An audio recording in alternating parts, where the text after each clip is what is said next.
Olá, meu nome é Gilberto Amorim, da Oncologia Dor do Rio de Janeiro. Eu estou aqui em San Antonio, no Texas, acompanhando mais um San Antonio Breast Cancer Symposium. Está aqui ao meu lado Daniel Jimenez, oncologista também muito conhecido do Centro Paulista de Oncologia e do grupo Oncoclínicas. A gente vai discutir a principal sessão do dia, a General Session 1, foi especificamente sobre câncer de mama HER2 positivo, tanto no cenário metastático quanto no cenário adjuvante. A gente vai começar falando dos dois estudos que foram apresentados, mais importantes, que foram apresentados no cenário metastático. Daniel. Foi interessante porque foi marcada por uma mudança de personagens, né? Então a gente sempre comentou trastuzumab, pertuzumab, latapatinib, o neratinib, mas agora apareceram drogas que vão compor esse arsenal. E teve uma mudança interessante, tanto o tucatinib, que a gente vai comentar agora, e o deruxtecan, né? O estudo do tucatinib foi um estudo em doença metastática, foi randomizado para comparar tucatinib, trastuzumab e capecitabina, né? Parecendo os moldes mais ou menos do lapatinib, e placebo, trastuzumab e capecitabina, né? E os resultados foram interessantes, tucatinib mostrou um desempenho muito interessante. Você queria comentar? É uma situação real e muito difícil, porque nesse estudo foram pacientes já com tratamentos prévios, né? Pacientes que falharam a trastuzumab, falharam a pertuzumab, falharam a TDM1, são pacientes politratados e que são pacientes reais. Em muitas situações a gente tem essas pacientes no dia a dia. O tratamento padrão dessas pacientes no Brasil, em geral, é a manutenção, quando possível, do bloqueio anti-HER2, às vezes associado com lapatinib, ou mesmo com trastuzumab e alguma quimioterapia, muitas vezes a capecitabina. Então, era natural que o braço controle do estudo fosse capecitabina com trastuzumab e placebo, e, claro, esse inibidor de tirosina quinase, que é bastante potente, como sendo o braço experimental. E foi interessante, foram 4 linhas em média, ou seja, já um cenário de muita resistência que chamou a atenção. E um dado interessante que a presença ou história de metástase cerebral, quase metade da amostra de cada braço. Ou seja, muito paciente com metástase cerebral, né, Gilberto? A gente não tem muitos estudos nesse cenário, ou são estudos específicos de metástase cerebral, ou os pacientes que foram testados para as outras drogas clássicas anti-HER2, em geral, eram excluídos do estudo esses pacientes com metástase cerebral. Nesse caso, não. Uma amostra significativa das pacientes tinham metástase cerebral com progressão sem tratamento local, justamente para avaliar se essa molécula, se esse inibidor de tirosina quinase, se ela seria efetiva também no controle dessa progressão de doença, que é uma progressão de doença sempre muito desafiadora. E o resultado foi bem interessante, né? O hazard ratio, o endpoint primário do estudo era sobrevida livre de progressão, mas tinham outros endpoints secundários, sobrevida global, sobrevida livre de progressão, no caso dos pacientes com metástases cerebrais. E o hazard ratio foi muito importante, é uma redução de risco de mais de 40%, a chance de progressão sendo adiada, e claro, favorável ao braço do tucatinib. Também com um ganho de sobrevida global de 4 meses. Quer dizer, não é todo dia que a gente vai ver. Uma diferença dessa. De pacientes com pelo menos 4 tratamentos prévios, você já tem um ganho de sobrevida. Então, isso realmente é bastante significativo. Parece que não é uma droga muito tóxica, pelo que a gente viu. Não, exatamente o perfil de toxicidade. Como o inibidor de tirosina quinase do HER, como a gente já estava tanto com lapatinib quanto neratinib, a gente já tem um certo receio, né, do perfil tóxico agressivo que prejudicava a qualidade de vida das pacientes. Nesse estudo não foi tão problemático, foi bem menos. A taxa de diarreia grau 3 é bastante menor do que a gente está acostumado a ver com as outras drogas dessa mesma classe, digamos assim. Então é interessante que é uma droga ativa, também foi ativa nesses pacientes com metástase cerebral. A PFS, a sobrevida livre de progressão desse grupo com metástase cerebral, e o hazard ratio foi semelhante ao grupo como um todo, uma redução de risco de mais de 40%. Então, você tem um estudo globalmente falando, o estudo é positivo para sobrevida livre de progressão, para sobrevida global, com uma redução do risco de morte de mais de 30%.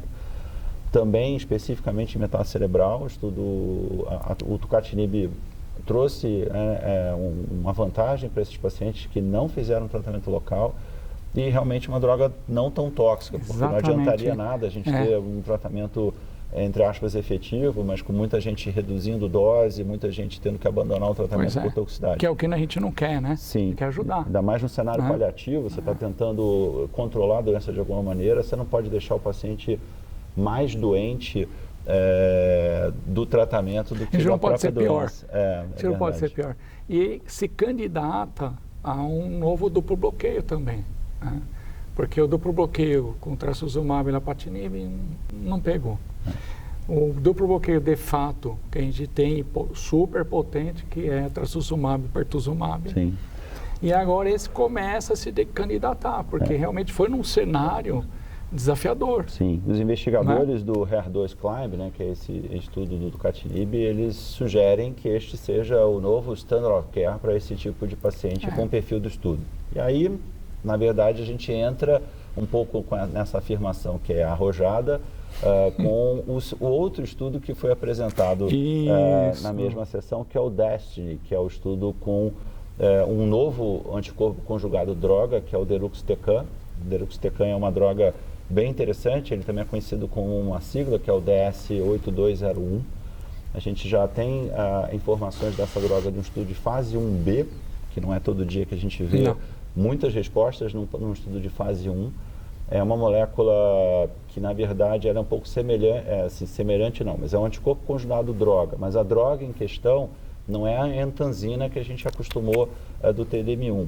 É um inibidor de topoisomerase 1 bastante potente, que é o exatecan, e essa molécula tem também um linker, tem um ligante, e claro, esse estudo foi um estudo muito importante, porque ele incluiu pacientes também politratados.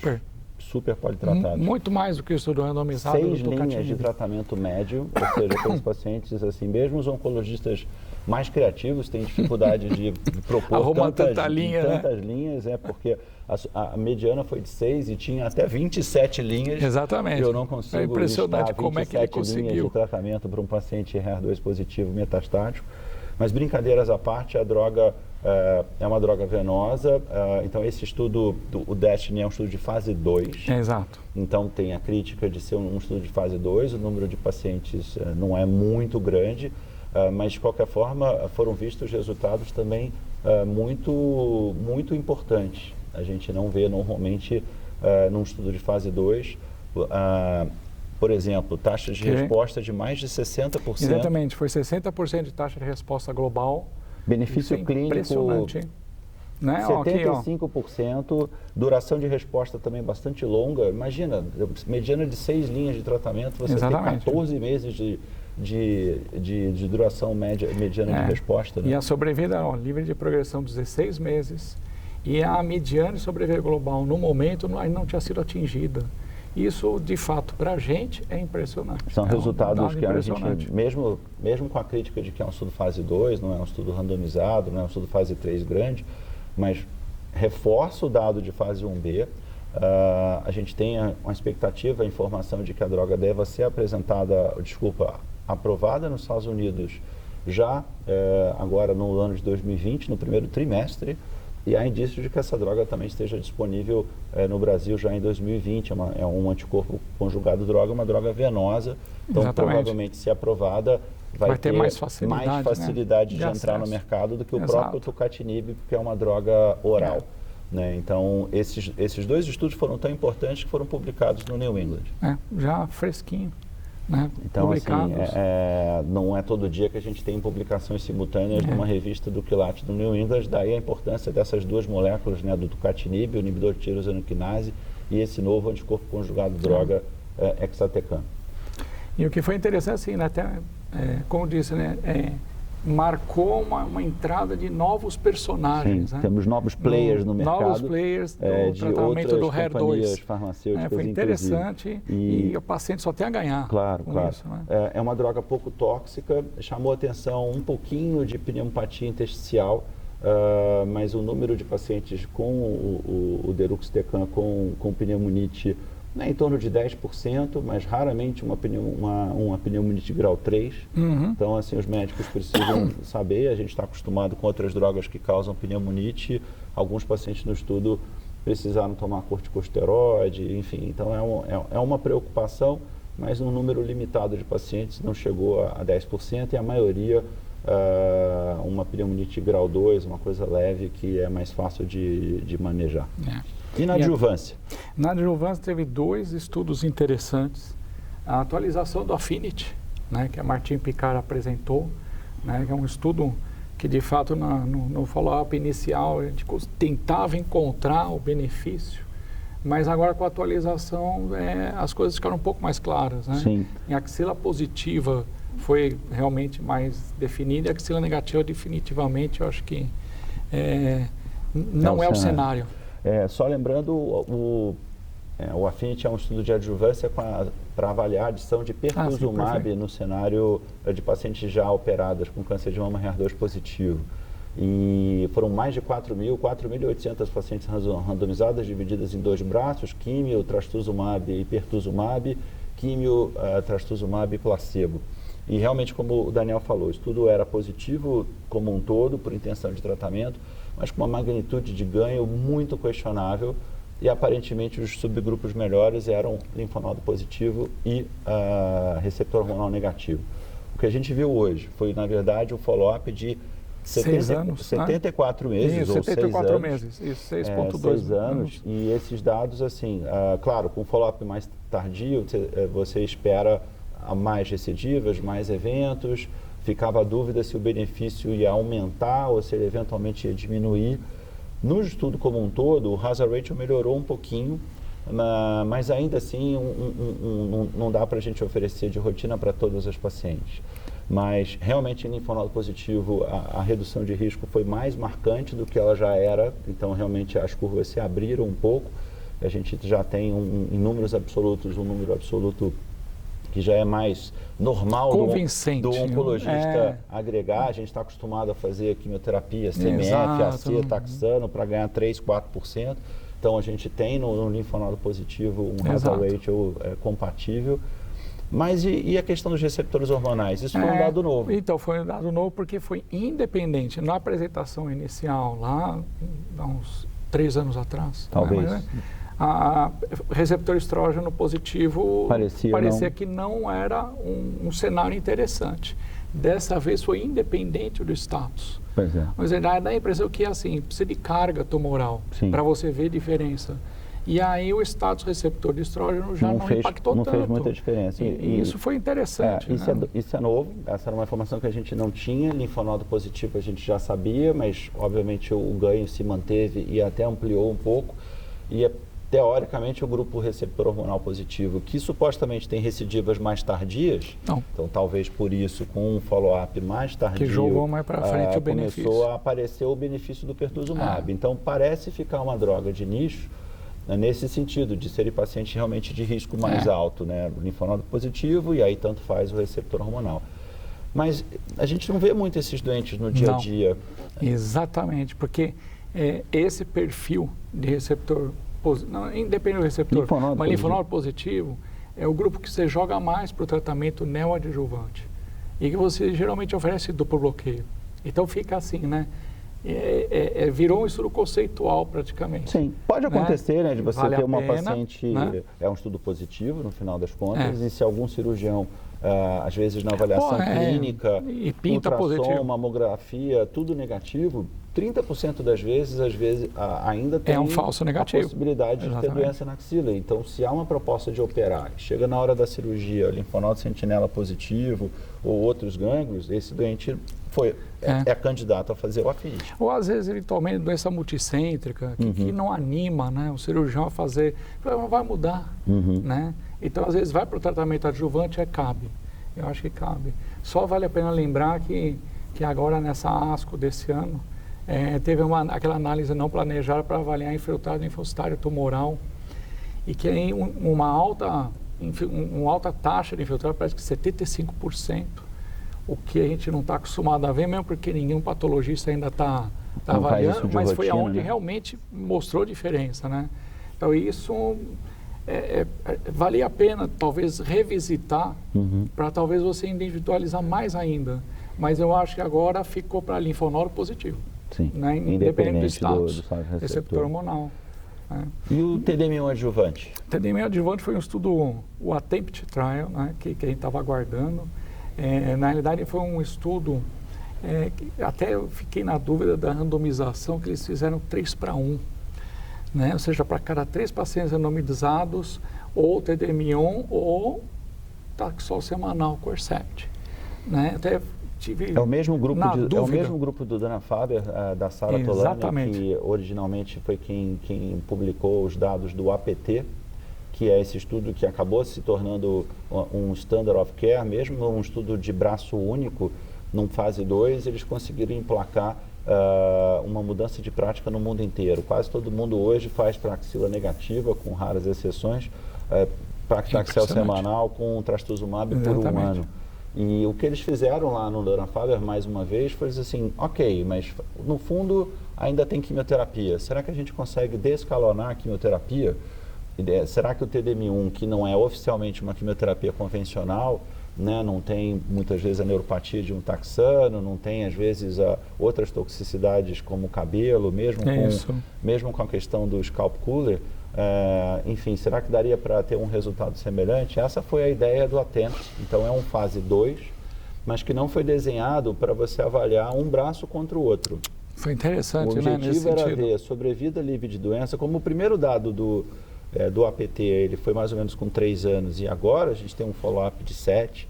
No ATTEMPT eles fizeram a mesma coisa, foram ver assim, a sobrevida livre de doença depois de 3 anos, como é que ficou. Vamos ver de cada grupo. E o número de pacientes tratados não é tão pequeno, porque como você falou... Quase 500 pacientes ao todo. 3:1 no caso do TDM1. Então você tem uma amostra muito boa de pacientes com esse perfil, até 2 centímetros, axila negativa, podendo ter doença microscópica, um T1-MIC, poderia ser aceito. Então não eram tumores grandes, não era uma axila macrometastática, mas aquele perfil que a gente às vezes considera não fazer um tratamento muito pesado.